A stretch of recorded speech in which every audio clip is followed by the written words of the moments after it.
Hello दोस्तों, स्वागत है एक बार फिर आप सभी का आपके अपने यूट्यूब चैनल पीएस क्लासेस पर।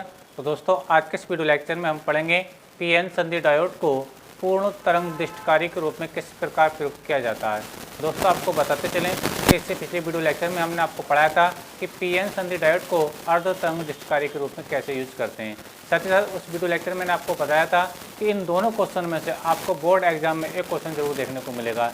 या तो क्वेश्चन आपसे पूछा जाएगा क्या पीएन संधि डायोड को अर्ध तरंग दृष्टिकारी के रूप में कैसे यूज करते हैं, परिवर्त बनाकर इसकी क्रियाविधि को समझाइए। या फिर आज का जो टॉपिक मैं आपको पढ़ाने जा रहा हूँ, पीएन संधि डायोड को पूर्ण तरंग दृष्टिकारी के रूप में कैसे यूज करते हैं, इन दोनों क्वेश्चन में से आपको 100% क्वेश्चन जरूर देखने को मिलेगा।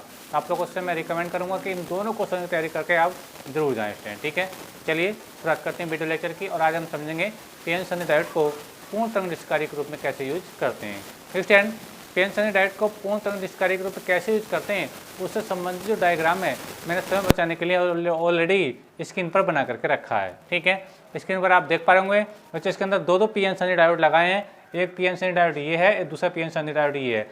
इसको हमने डायोड D1 का नाम दिया है, डायोड D2 का नाम दिया है। इसमें एक बात मैं आपको बताता चलूँ, पीएन संधि डायोड के प्रतीक में बच्चों मैंने आपको पढ़ाया भी है और बताया भी है। ठीक है, देखिए जिस स्टेप से सिंबल आप देख पा रहे होंगे स्क्रीन पर। ठीक है, तो बच्चों ये जो डार्क कलर का ट्रायंगल होता है, ठीक है, ये आपको बच्चों पी क्षेत्र होता है। ठीक है, और ये जो आप वर्टिकल लाइन देख रहे हैं ये आपका एन क्षेत्र होता है। ठीक है, तो कुल मिलाकर बच्चों ये पीएन संधि डायोड का क्या होता है, ये सिंबल होता है, अर्थात ये पीएन संधि डायोड का होता है बच्चों, ये प्रतीक होता है। ठीक है, तो आप ऐसा ही सिंबल एक आप यहाँ पे देख पा रहे हो। ठीक है, जिसको हमने पीएन संधि डायोड को क्या हमने डायोड D1 कहा है। ऐसे ही सिंबल आप यहाँ पे देख पा रहे हैं। ठीक है, जिसको हमने डायोड D2 का नाम दिया है। ठीक है, एक बार मैं आपको पता चलूँ, ये तो जो पी क्षेत्र होता है बच्चों, ये बच्चों पॉजिटिव एरिया होता है। क्या होता है बच्चों, पॉजिटिव एरिया होता है। क्यों? क्योंकि इसके अंदर बच्चों क्या होते हैं, क्वार्टर होते हैं। क्या होते हैं, क्वार्टर। जबकि ये जो आप वर्टिकल लाइन देख रहे हैं बच्चों, ये आपका नेगेटिव एरिया होता है। क्यों? क्योंकि इसके अंदर क्या होते हैं बच्चों, इलेक्ट्रॉन होते हैं। इलेक्ट्रॉन पर क्या होता है, नेगेटिव चार्ज होता है। ठीक है, तो पीएन संधि डायोड का ये जो डार्क कलर का ट्रायंगल देख पा रहे हैं, ठीक है, ये पी क्षेत्र होता है, ये पॉजिटिव होता है कि इसके अंदर क्या होता है, आवेश भाग धनात्मक क्वार्टर होते हैं। ठीक है, इसको होल कहते हैं, मैंने आपको बताया। जबकि ये जो आप वर्टिकल लाइन देख पा रहे हैं, ठीक है, ये आपका एन क्षेत्र है, बच्चों नेगेटिव होता है। नेगेटिव किस लिए होता है, क्योंकि अंदर क्या होता है बच्चों, इलेक्ट्रॉन्स होते हैं। ठीक है, तो ये तो बात आपको समझ में, मैंने कई बार आपको पिछले वीडियो लेक्चर में समझाई थी। ठीक है, तो आज हम ये देखने वाले हैं कि पीएन संधि डायोड को पूर्ण तरंग दृष्टिकारी के रूप में कैसे प्रयोग करते हैं। अब ये हमें कैसे पता चलेगा कि पीएन संधि डायोड पूर्ण तरंग दृष्टिकारी के रूप में कार्य कर रहा है। ठीक है, उसके लिए हम देखेंगे बच्चों, देखिए जब भी हम इस क्रियाविधि को समझेंगे तो आप देखेंगे कि ये जो आप लोड प्रतिरोध RL देख रहे हो, लोड प्रतिरोध RL देख रहे हो, इसकी प्रत्यावर्ती धारा, जो आप जानते हो स्टैंड कि प्रत्यावर्ती धारा का जो ग्राफ होता है कुछ इस टाइप से होता है। ठीक है, ये बात समझ में आ रही है आप लोगों को। तो आप देखो अब मैं बताना चाहूँ तो ये प्रत्यावर्ती धारा का प्रथम आधा चक्कर होता है और ये आपका दूसरा आधा चक्कर होता है। ठीक है, अगर दोनों चक्करों के अंदर, यानी इस वाले आधे चक्कर में और इस वाले आधे चक्कर में, अगर दोनों में लोड प्रतिरोध धारा प्रवाहित होगी, ठीक है, तो पीएन संधि डायोड पूर्ण तरंग दृष्टिकारी भांति कार्य करेगा। लेकिन ये कैसे करेगा, इसी को आज हम देखने वाले हैं। चलिए शुरू करते हैं। स्टूडेंट, पहले तो मैं आपकी इसमें आपको रचना लिखने को आएगी। रचना में आप क्या लिखेंगे उसको समझ लें पहले। ठीक है, कई बच्चों की कमेंट आती है कि सर इसकी रचना जो थ्योरी है, डेफिनेशन है, उसको आप स्क्रीन पर साथ साथ लिखा दिया करो। लिखाने में कोई प्रॉब्लम नहीं है, वीडियो ज़्यादा लंबा हो जाता है, बस ये प्रॉब्लम है। ठीक है, चलिए देखिए रचना में आपको क्या लिखना है। देखिए रचना में स्टैंड आपको लिखना पड़ेगा, इसमें ट्रांसफार्मर की प्राथमिक कुंडली, देखिए आप देख पा रहे होंगे ये प्राथमिक कुंडली है, यानी इसको मैंने P का नाम दिया। ये आपकी द्वितीय कुंडली जिसको मैंने S का नाम दिया है। ठीक है, समझते हैं। देखिए रचना में आपको लिखना होगा, अभी मैं स्क्रीन पर लिख कर भी दिखाऊंगा। देखिए इसमें ट्रांसफार्मर की प्राथमिक कुंडली को प्रत्यावर्ती धारा स्रोत यानी AC, बस समझ आ रही है आप लोगों को, प्रत्यावर्ती धारा स्रोत से जोड़ देते हैं। जबकि द्वितीय कुंडली के A और B सिरों को पीएन संधि डायोडों के पी क्षेत्र, देखो ये भी पी क्षेत्र जुड़ा हुआ और ये भी पी क्षेत्र, मैंने आपको बताया ना ई वाला जो एरिया होता है पी क्षेत्र होता है। ठीक है, तो आप देखो A सिरा भी देखो पी से जुड़ा हुआ और B सिरा भी क्या जुड़ा हुआ बच्चों, पी से जुड़ा हुआ है। ठीक है, तो मैं आपको बता रहा था कि इसमें ट्रांसफार्मर की प्राथमिक कुंडली को प्रत्यावर्ती धारा स्रोत से जोड़ देते हैं।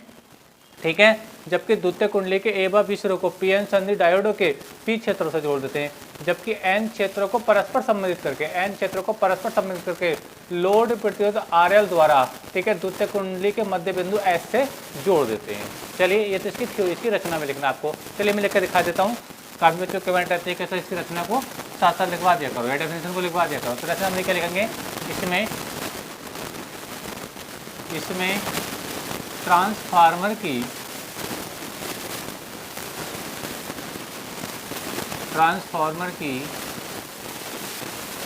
प्राथमिक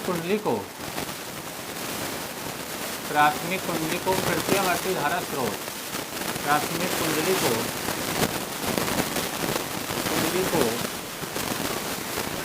प्रत्यावर्ती धारा स्रोत यानी एसी स्रोत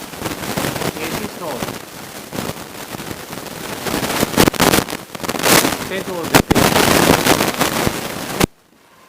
देते हैं। ठीक है स्टैंड। अच्छा आगे समझें।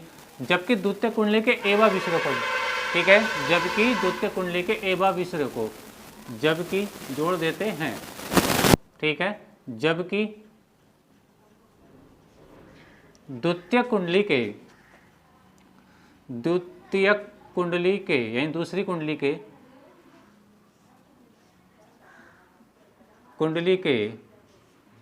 ए व बी सिरों को ठीक है,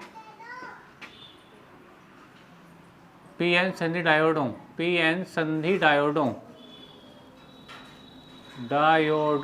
ठीक है के पी क्षेत्रों से, किससे बच्चों, ए और बी को हमने किससे जोड़ा है, पी क्षेत्रों से जोड़ा है। ठीक है, डायोड के पी क्षेत्रों से जोड़ देते हैं, पी क्षेत्रों से जोड़ देते हैं। ठीक है, अच्छा जोड़ देते हैं। तथा आगे देख लें, तथा एन क्षेत्रों को परस्पर संबंधित करके, एन क्षेत्रों को देखो, ये भी एन क्षेत्र और ये भी एन, इन क्षेत्रों को परस्पर संबंधित करके ना लिखेंगे, एन क्षेत्रों को तथा एन क्षेत्रों को परस्पर संबंधित करके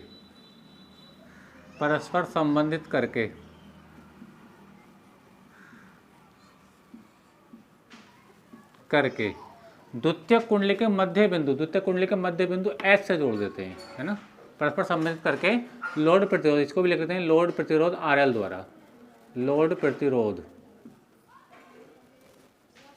आरएल द्वारा। ठीक है, द्वितीय कुंडली के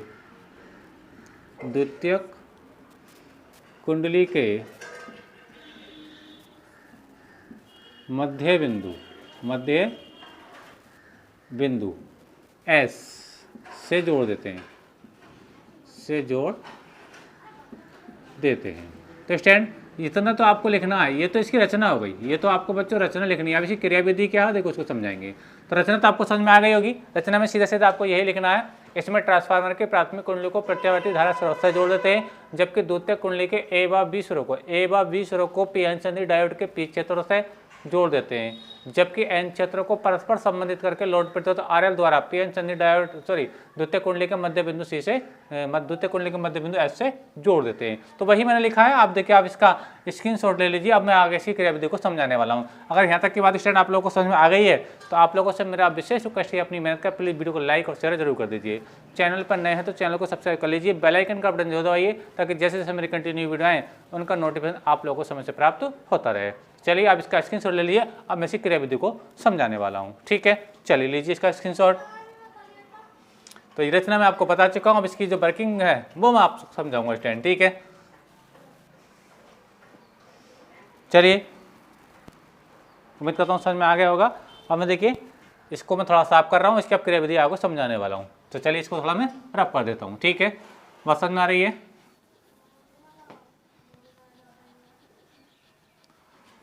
देखिए क्रियाविधि को समझे आप, क्रियाविधि क्या है, देखिए कैसे काम करेगा ये, कैसे एसी को डीसी में चेंज करेगा ये, है ना, और वो भी फुल वेव रेक्टिफायर के रूप में। ठीक है, वर्किंग यानी क्रियाविधि,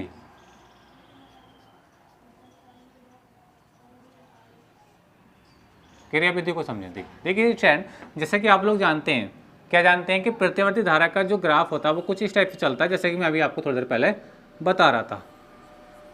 ठीक है, ये बात समझिए आप लोगों को। तो ये प्रत्यावर्ती धारा का ग्राफ है। ठीक है, अब अच्छा इसको देखना चाहें ध्यान से, तो ये जीरो है, इसका प्लस पॉइंट है, इसका माइनस पॉइंट। ठीक है, यानी ये टाइम के अकॉर्डिंग, यानी प्रत्यावर्ती धारा जो है टाइम के अकॉर्डिंग इसका परिमाण भी चेंज होता है, इसकी दिशा भी चेंज होती है।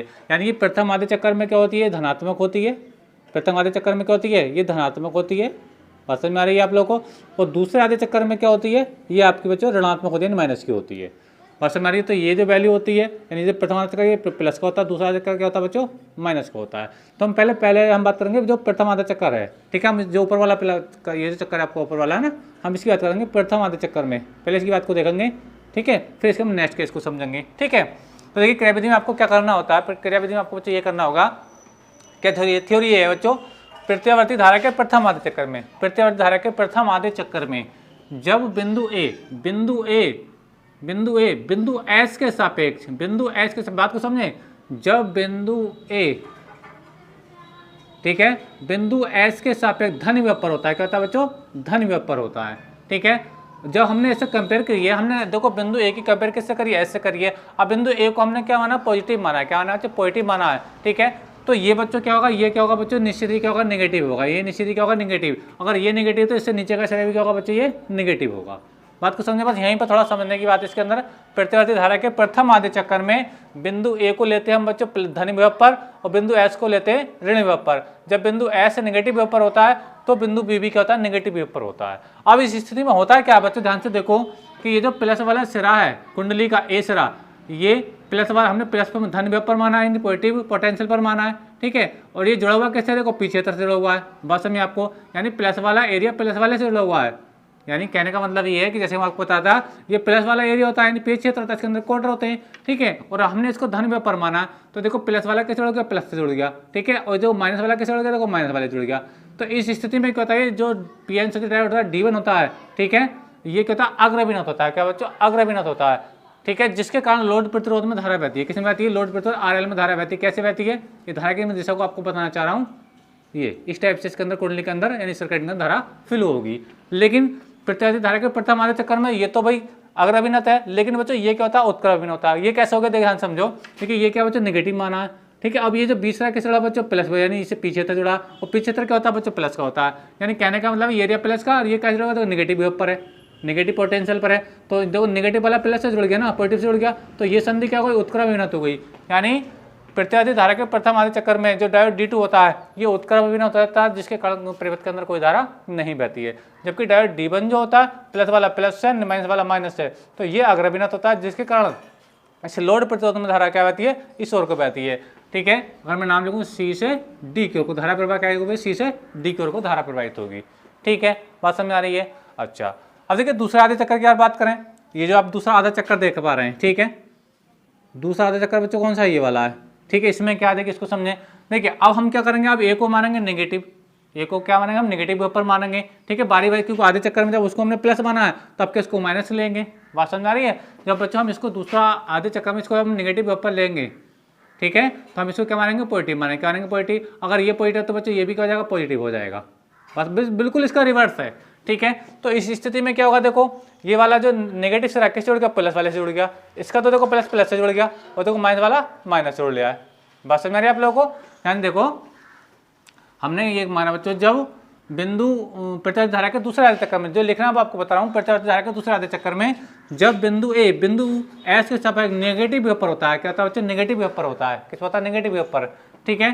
तो बिंदु बी जो होता है, ये क्या होता है बच्चों, धन विभव पर होता है। जब ये धन पे तो ये भी धन, तो देखो प्लस वाला प्लस से जुड़ गया। बात समझ में आप लोगों को, बात समझ आ रही है आप लोगों को। और ये देखो यहाँ ध्यान से देखो, इधर से देख सकते हो आप, जहाँ ऐसे देख लीजिए, ये नेगेटिव एन पे क्षेत्र पे जा रहा है, ठीक है। तो यानी कहने का मतलब है कि दूसरे आधे चक्कर में क्या होता है बच्चों, ये जो आपका डायोड D2 होता है ये अग्रभिन्नत होता है, और डायोड D1 जो होता है ये आपका उत्क्रमण होता है। अब जी जब उत्क्रमण होता है तो मैं आपको बताता हूँ कि जब पीएन संधि डायोड उत्क्रमण होता है तो उसके कारण कोई भी धारा प्रवाहित नहीं होती है, ठीक है।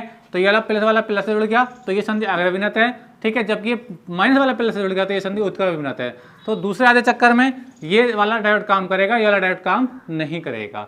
जब ये वाला काम करेगा तो इसके कारण धारा बहेगी, वो कैसे बहेगी बच्चों, ऐसे बहेगी।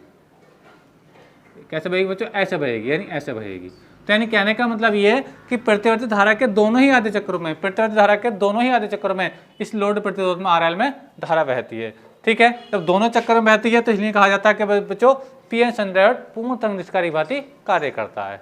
उम्मीद करता हूं मेरे आपको समझ में आ गई होगी। क्रियाविधि को मैं बोल रहा हूँ, ध्यान से समझो। तीन क्रियाविधि में आपको क्या लिखना होता है, देखिए पहले आप लिखेंगे ये प्लस माइनस साइन के मैं आपको दिखा रहा हूँ, ये आपको करना नहीं, इसको चेंज नहीं करना है, आपको तो सिंपली ऐसे रहने देना है, आपकी थ्योरी में आना है, ये धन विभव पर नेगेटिव विभव पर।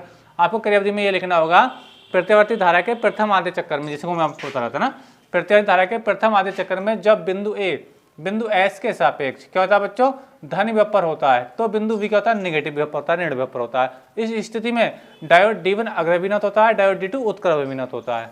ठीक है, डायोड D1 अग्र अभिन्नत होने के कारण लोड प्रतिरोध में धारा C से D की ओर बहती है, जबकि डायोड D2 का कोई धारा नहीं बहती है। ठीक है, रीजन क्या है, क्योंकि उत्क्रम अभिन्नत है। अच्छा, दूसरे आधे चक्र की बात करते हैं। अब लिखेंगे प्रत्यावर्ती धारा के दूसरे आधे चक्र में, मतलब इसमें। ठीक है, तो प्रत्यावर्ती धारा के दूसरे आधे चक्कर में बिंदु ए बिंदु एस के सापेक्ष क्या होता है बच्चे, नेगेटिव वेपर होता है, कहता है नेगेटिव वेपर होता है, तो बिंदु क्या होता है बच्चे, पॉजिटिव वेपर होता है। ठीक है, तो दूसरे आधे चक्कर में डायोड D2 क्या होता है, अग्रभिन्नत होता है, और डायोड D1 क्या होता है, उत्क्रम अभिन्नत होता है।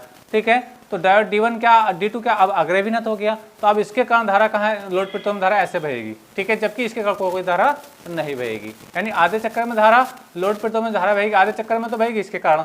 ठीक है, प्रथम आधे चक्कर में इसमें धारा किसके कारण बहेगी, इसमें बहेगी। ठीक है, दूसरे आधे चक्कर में जो धारा बहेगी वो इसके कारण बहेगी। बात समझ आ रही है। जब इसके कारण धारा बहेगी पहले वाले के कारण, तो ये डायोड काम नहीं करेगा, जब ये डायोड काम करेगा तो वो वाला डायोड काम नहीं करेगा, क्योंकि वो उत्क्रम अभिन्नत हो जाएगा। बात समझ आपको। तो कहने का मतलब ये है कि दोनों ही आधे चक्करों में इस लोड प्रतिरोध धारा प्रवाहित होती है, तब कहा जाता है कि पीएन संयुक्त डायोड पूर्ण तंग निष्क्रिय भांति कार्य कर रहा है। ठीक है, अब देखिए इसका जो डायग्राम है वो मैं आपको बना करके दिखा रहा हूँ, साथ में ये डायग्राम भी आपको दिखाना पड़ता है। ठीक है, एक होता है दृष्टिकरण से पहले, एक होता है बच्चे दृष्टिकरण से बाद। तो देखिए, तो ये जो डायग्राम मैं आप बना रहा हूँ ये आपको बिल्कुल लास्ट में बनाना होता है। ठीक है, ये ठीक है, ये एसी का ग्राफ है। ठीक है, तो इसको लिखेंगे बच्चों दृष्टिकरण से पहले, दृष्टिकरण से पहले, दृष्टिकरण से पहले। ठीक है, अब बात करेंगे हम दृष्टिकरण के बाद। तो दृष्टिकरण के बाद क्या होगा, देखिए क्योंकि अब दृष्टिकरण हो चुका है, यानी एसी डीसी में चेंज हो रही है। ठीक है, तो डीसी का ग्राफ क्या होता है, या तो पॉजिटिव होगा या नेगेटिव भी होगा। बात समझ में आ रही है, क्योंकि टाइम के अकॉर्डिंग एसी तो चेंज होता है, इसका परिमाण भी चेंज होता है, दिशा भी चेंज होती है। बात समझ में आ रही है। तो डीसी क्या होती है, नेगेटिव नहीं होती है, पॉजिटिव होगी, या नेगेटिव होगी तो पॉजिटिव नहीं होगी। बात समझ में वही आ रही है। तो देखो कैसे दिखाएंगे इसको, ये जो आधा चक्कर है इसको मैंने मान लीजिए बच्चों ये दिखा दिया, ये जो नीचे वाला आधा चक्कर है वो भी हम यही दिखाएंगे। ठीक है, बात समझिए आप लोगों को। अब ये तो आधा चक्कर पहले से ही ऑलरेडी है। ठीक है, फिर ये वाला चक्कर दिखा दीजिए, फिर ये वाला जो चक्कर है वो ऑलरेडी है इस टाइम। ठीक है, तो इसको लिखेंगे बच्चों दृष्टिकरण से बाद, दृष्टिकरण के बाद, दृष्टिकरण के बाद। तो ये भी डायग्राम बच्चों आपको दिखाने आने चाहिए।